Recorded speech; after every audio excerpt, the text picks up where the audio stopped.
ఒక్క దోశ పిండితో నేను ఎన్ని రకాల దోశలు వేస్తానో చూడండి. ఇప్పుడు వేసుకున్న దోశ ప్లెయిన్ దోశ అండి. ఇది నార్మల్గా మనందరం వేసుకునేదే. ఇప్పుడు మాత్రం బన్ దోశ. ఇదైతే మా దీపు ఫేవరెట్ దోశ. ఇలా వేసిస్తే వాడైతే చాలా బాగా తింటాడు.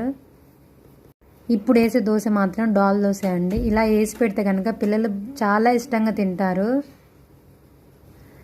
నేను దోశ వేసిన రోజైతే ఆల్మోస్ట్ మార్నింగ్ అంతా నేను కిచెన్లోనే ఉంటా అండి. ఇన్ని దోశలు వేసుకున్నాక ఖచ్చితంగా ఆనియన్ దోశ వేసుకోవాలి కదా. ఇప్పుడు వేసేది మాత్రం ఆనియన్ దోశ అండి.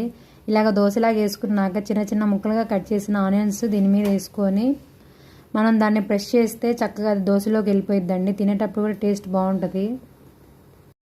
ఇంకా last dosa my favourite dosa అండి, ఎగ్ దోశ. అసలు ఈ దోశ తినకపోతే ఆ రోజు దోశలు ఎందుకు వేసామని అనిపిస్తుంది నాకైతే. దోశ వేసిన రోజు మీరెన్ని రకాల దోశలు వేస్తారో, అలాగే మీకు ఎగ్ దోశ అంటే ఇష్టమో లేదో నాకు కామెంట్